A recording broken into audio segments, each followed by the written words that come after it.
Nessa oportunidade, eu quero te saudar, te desejar a paz de Deus sobre a sua vida, sua família e te convidar para ouvir a palavra de Deus que está escrita no livro de Marcos, o capítulo é o 3. Noutra ocasião, ele entrou na sinagoga e estava ali um homem com uma das mãos atrofiada. Alguns deles estavam procurando um motivo para acusar Jesus. Por isso, o observavam atentamente para ver se ele iria curá-lo no sábado. Jesus disse ao homem da mão atrofiada: "Levante-se e venha para o meio."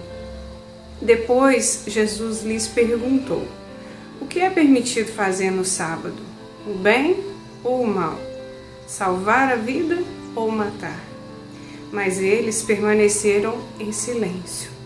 Irado, olhou para os que estavam à sua volta e, profundamente entristecido por causa do coração endurecido deles, disse ao homem: "Estenda sua mão." Ele a estendeu e ela foi restaurada. Então os fariseus saíram e começaram a conspirar com os herodianos contra Jesus sobre como poderiam matá-lo. Jesus retirou-se com seus discípulos para o mar e uma grande multidão vinda da Galiléia o seguia.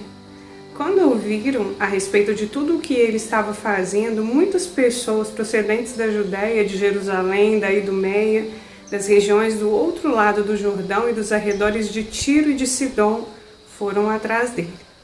Por causa da multidão, ele disse aos discípulos que lhe preparassem um pequeno barco, para evitar que o comprimissem, pois ele havia curado a muitos, de modo que os que sofriam de doenças ficavam se empurrando para conseguir tocar nele. Sempre que os espíritos imundos o viam, prostravam-se diante dele e gritavam: "Tu és o Filho de Deus!" Mas ele lhes dava ordens severas para que não dissessem quem ele era. Jesus subiu ao monte e chamou a si aqueles que ele quis, os quais vieram para junto dele. Escolheu 12, designando-os apóstolos, para que estivessem com ele, os enviasse a pregar e tivessem autoridade para expulsar demônios. Estes são os 12 que ele escolheu: Simão, a quem deu o nome de Pedro, Tiago, filho de Zebedeu, e João, seu irmão, aos quais deu o nome de Boanerges, que significa filhos do trovão.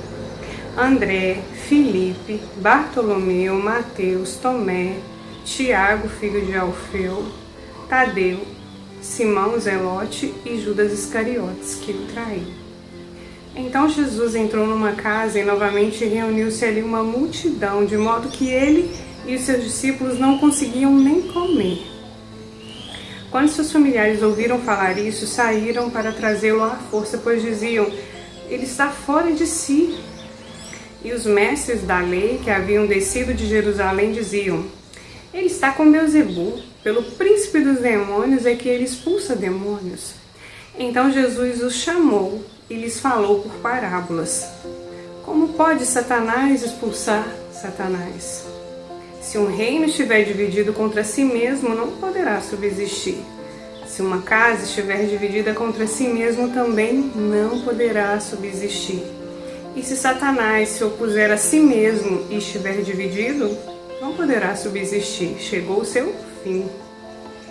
De fato, ninguém pode entrar na casa do homem forte e levar dali os seus bens sem que antes o amarre. Só então poderá roubar a casa dele. Eu lhes asseguro que todos os pecados e blasfêmias dos homens lhes serão perdoados. Mas quem blasfemar contra o Espírito Santo nunca terá perdão. É culpado de pecado eterno." Jesus falou isso porque eles estavam dizendo: "Ele está com um espírito imundo." Então chegaram a mãe e os irmãos de Jesus, ficando do lado de fora. Mandaram alguém chamá-lo. Havia muita gente assentada ao seu redor e lhe disseram: "Tua mãe e teus irmãos estão lá fora e te procuram." "Quem é minha mãe? E quem são meus irmãos?" perguntou ele. Então olhou para os que estavam assentados ao seu redor e disse: "Aqui estão minha mãe e meus irmãos. Quem faz a vontade de Deus, este é meu irmão, minha irmã e minha mãe." Essa foi a leitura do capítulo 3 de Marcos. Que Deus abençoe muito a sua vida e a minha vida. Até a próxima, se Deus assim permitir.